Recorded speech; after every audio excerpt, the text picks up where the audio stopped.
1절부터 12절까지의 말씀을 한 목소리로 합독하도록 하겠습니다. 여호와여, 주께서 나를 살펴보셨으므로 나를 아시나이다. 주께서 내가 앉고 일어섬을 아시고 멀리서도 나의 생각을 밝히 아시오며 나의 모든 길과 내가 눕는 것을 살펴보셨으므로 나의 모든 행위를 익히 아시오니 여호와여, 내 혀의 말을 알지 못하시는 것이 하나도 없으시니이다. 주께서 나의 앞뒤를 둘러싸시고 내게 안수하셨나이다. 이 지식이 내게 너무 기이하니 높아서 내가 능히 미치지 못하나이다. 내가 주의 영을 떠나 어디로 가며 주의 앞에서 어디로 피하리이까? 내가 하늘에 올라갈지라도 거기 계시며 스올에 내 자리를 펼지라도 거기 계시니이다. 내가 새벽 날개를 치며 바다 끝에 가서 거주할지라도 거기서도 주의 손이 나를 인도하시며 주의 오른손이 나를 붙드시리이다.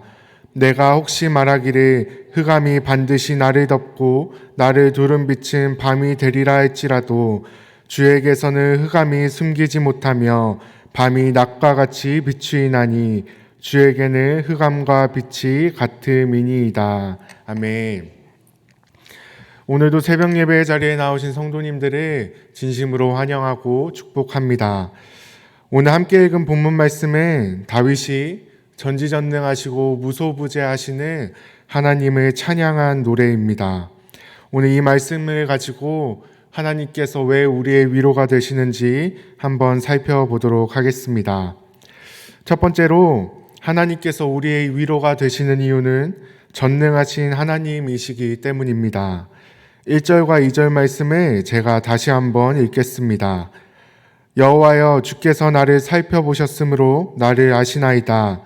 주께서 내가 앉고 일어섬을 아시고 멀리서도 나의 생각을 밝히 아시오며. 아멘.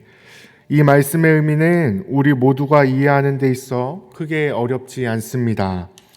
하나님께서 나를 아신다는 것, 나의 앉고 일어서는 것뿐만 아니라 나의 모든 행동과 생각을 아신다는 것은 저와 여러분 모두가 아는 말씀입니다. 그런데 이 말씀을 조금 더 깊이 묵상해 볼 필요가 있습니다. 우리는 아무리 가까운 사람이라고 해도, 심지어 가족이라고 할지라도 그 사람이 왜 앉는지 또는 왜 일어서는지 알지 못할 때가 너무나 많습니다. 그리고 그 사람의 표정을 보며 기분이 왜 안 좋은지 또는 왜 좋은지 또는 왜 슬픈지 알지 못할 때도 참 많습니다.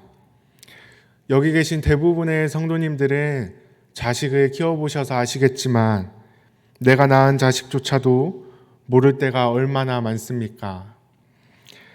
질풍노도의 시기라고 하는 사춘기를 보낼 때 왜 그렇게 감정 기복이 심한지 모를 때가 참 많지 않으셨습니까? 그리고 반대로 나의 배우자와 자녀가 나의 마음을 몰라줄 때도 참 많지 않습니까? 그런데 오늘 1절과 2절 말씀에서 다윗이 뭐라고 말하는 것입니까? 하나님은 아신다는 것입니다. 때로는 가장 가까운 나의 배우자, 나의 가족도 알아주지 못하는 나의 마음과 생각을 눈에 보이진 않지만 살아계시고 함께 하시는 하나님께서 알아주신다는 것입니다. 누구도 알아주지 않는 나의 억울함을, 아니 누구도 이해할 수 없는 나의 슬픔과 고통을 하나님께서는 아신다는 것입니다. 하나님께서는 알아주신다는 것입니다. 사랑하는 성도님들, 인생을 살아가다 보면, 믿음의 길을 걸어가다 보면 참으로 답답하고 힘들 때가 얼마나 많습니까? 아무도 알아주지 않는 슬픔과 고통을 마주할 때가 얼마나 많습니까? 그런데 아무도 알아주지 않는 나의 슬픔과 아픔을 하나님께서는 알아주십니다. 그런데 하나님께서 아신다라는 것이 우리에게 위로가 되고 힘이 되는 이유는 단순히 하나님께서 알아주시기만 하시기 때문은 아닙니다. 하나님께서 나의 아픔과 슬픔을 아신다는 것이 우리의 위로가 되고 우리의 힘이 될 수 있는 이유는 그 하나님께서 전능하신 분이시기 때문입니다. 도저히 해결할 수 없을 것 같은 나의 슬픔과 아무도 해결해 줄 수 없을 것 같은 나의 아픔을 하나님은 해결해 주실 수 있다라는 것입니다. 사랑하는 성도님들, 그 하나님을 의지하며 살아가는 저와 여러분이 되길 간절히 소망합니다. 슬퍼하며 절망하기보다 나의 아픔을 관찰하시는 그 전능하신 하나님께 무릎 꿇는 저와 여러분 모두가 되기를 간절히 소망합니다. 그렇게 전능하신 하나님을 온전히 신뢰하며 그 하나님께 기도하며 무릎 꿇을 때 하나님께서 그 전능하심을 우리에게 보여주실 것입니다. 두 번째로 하나님께서 우리의 위로가 되시는 이유는 무소부재하신 하나님이시기 때문입니다. 9절과 10절 말씀도 제가 읽겠습니다. 내가 새벽 날개를 치며 바다 끝에 가서 거주할지라도 거기서도 주의 손이 나를 인도하시며 주의 오른손이 나를 붙드시리이다. 아멘. 다윗은 9절과 10절 말씀에서 자신이 어디에 있든지 하나님께서 붙드시고 인도하신다고 고백합니다. 심지어 바다 끝에 있을지라도 하나님께서 붙드시고 인도하신다라고 말합니다. 다윗이 왕이 되기 전까지 살아온 인생이 어떠했습니까? 하나님의 이름을 모욕하던 골리앗을 쳐 죽였는데 오히려 자신이 죽을 위기에 처하는 도망자 신세가 되지 않았습니까? 사울 왕의 표적이 되어 맘 편히 머리를 누일 곳도 없는 도망자 신세가 되지 않았습니까? 그리고 일평생을 쫓겨다니며 벼랑 끝에 서 있는 것 같은 인생을 살아오지 않았습니까? 그런 다윗이 그 땅 끝에서도 하나님께서 자신을 붙드시고 인도하셨다라고 말합니다. 아무도 없는 것 같은 그 절망 속에서도 하나님은 함께 계셨다는 것입니다. 사랑하는 성도님들, 혹시 다윗과 같이 절망스러운 수월에 빠져 있는 것 같은 시간을 보내고 계십니까? 바다 끝에 홀로 있는 것 같은 비참한 시간을 보내고 계십니까? 그 가운데서도 하나님이 함께하고 계심을 잊지 않으시길 바랍니다. 하나님께서 그 권능의 오른손으로 붙들고 계시고 인도하고 계심을 잊지 않으시길 바랍니다. 인생길 걸어가며 어린 제가 인생길을 논하는 것도 조금 웃기지만 인생길 걸어가며 쉬운 것 하나 없고 고달픈 순간이 참 많겠지만 그럼에도 그 순간에도 하나님께서 함께하고 계심을 믿으며 여전히 그 능하신 오른손으로 우리를 붙들고 계심을 믿으며 새 힘을 얻어 다시 한번 믿음의 발걸음을 내딛는 저와 여러분 모두가 되길 간절히 소망하고 축복합니다. 마지막 세 번째로 하나님께서 우리의 위로가 되시는 이유는 어둠을 소멸하시는 빛이시기 때문입니다. 11절과 12절 말씀은 함께 읽어보도록 하겠습니다. 함께 읽겠습니다. 내가 혹시 말하기를 흑암이 반드시 나를 덮고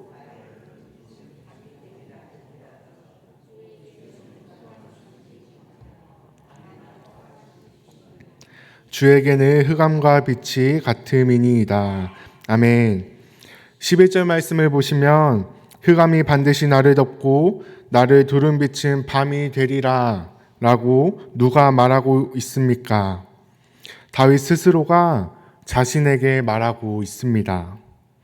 바꿔 말하면 다윗 스스로가 나를 두른 빛이 밤이 될 만큼 어둠이 나를 덮고 있다라고 말하는 것입니다. 자신이 어둠에 덮여 있다고, 어둠에 사로잡혀 있다고 스스로 말하는 것입니다. 사랑하는 성도님들, 우리는 그리스도인으로 살아가며 참 많은 문제와 어려움을 마주하며 살아갑니다. 앞에서 살펴본 것처럼 아무도 알아주지 않는 것 같은 슬픔과 고통을 마주할 때도 있고 홀로 스올에 내려가 있는 것 같은 외로움과 절망감을 마주할 때도 있습니다. 그런데 우리를 가장 힘들게 하는 문제와 어려움은 무엇입니까? 내 안에서 올라오는 어두움, 바로 죄성입니다. 끊어내려 해도 끊어지지 않는 내 안의 죄성이, 씻으려고 해도 씻어지지 않는 내 안의 어두움이 우리를 얼마나 힘들게 하는지 모릅니다. 그리고 때로는 내 안에서 올라오는 더러움과 어두움이 도저히 씻겨지지 않을 것 같아서 나는 어두움 가운데 살아가야 하는 존재라고, 나는 변화될 수 없는 존재라고 스스로를 어두움 가운데 내버려 두고 싶을 때도 얼마나 많은지 모릅니다.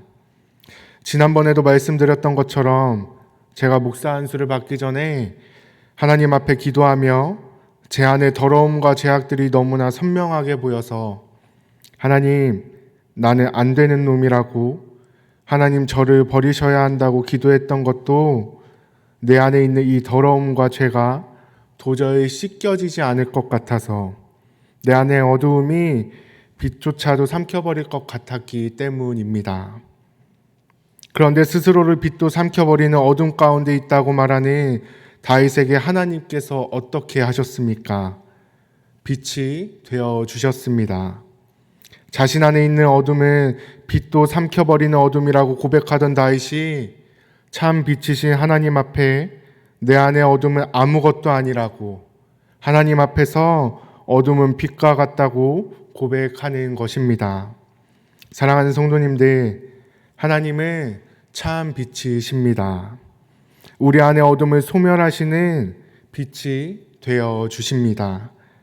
혹시나 내 안의 죄와 어둠이 빛도 삼켜버릴 것처럼 느껴지는 절망에 빠져 계십니까?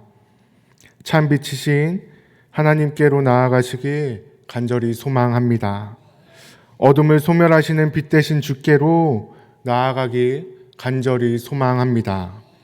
믿음으로 빛 대신 주께 나아올 때 하나님께서 우리 안의 어둠을 소멸해 주실 것입니다. 말씀을 마무리하겠습니다. 사랑하는 성도님들, 지나온 인생길을 돌아보며 눈물 날 일도 참 많았고 주저앉고 싶을 때도 참 많았지만 그럼에도 하나님이 함께 하셔서 여기까지 오지 않으셨습니까?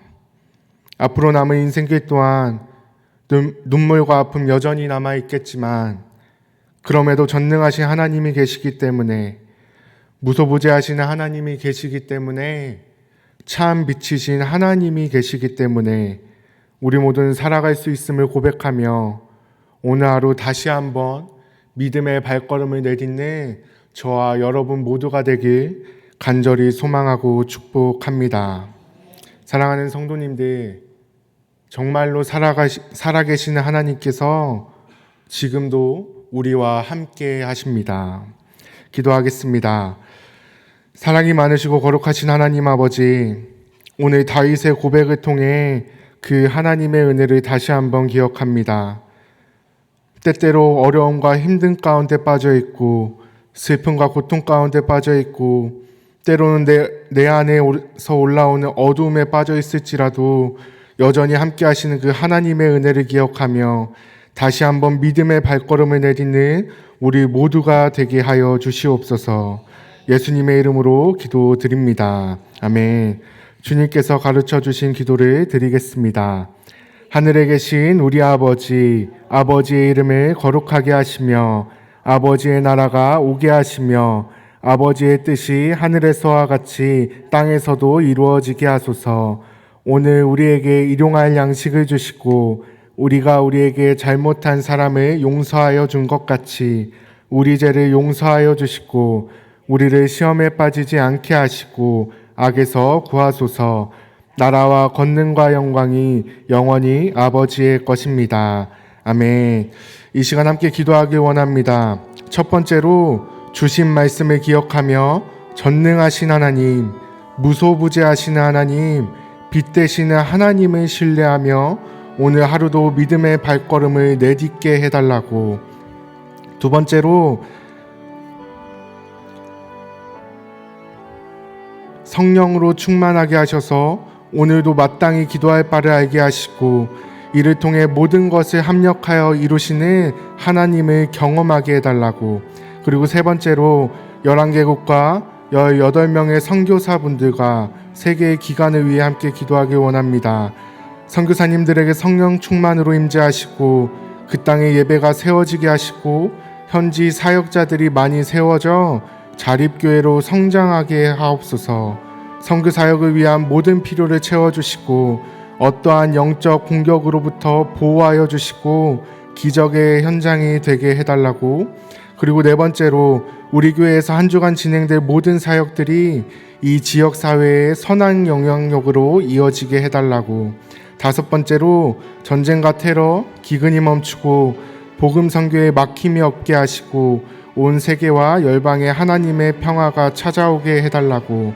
그리고 마지막으로 특별히 이순희 명예권사님께서 오늘 오전에 손목 수술을 받으시는데 하나님께서 친히 개입하셔서 수술하는 집도위에 손을 붙들어 주시고 수술이 잘 맞춰지고 온전히 회복될 수 있게 해달라고 함께 기도하신 후에 각자의 기도 제목을 가지고 기도하시다가 삶의 자리로 돌아가도록 하겠습니다. 함께 기도하겠습니다.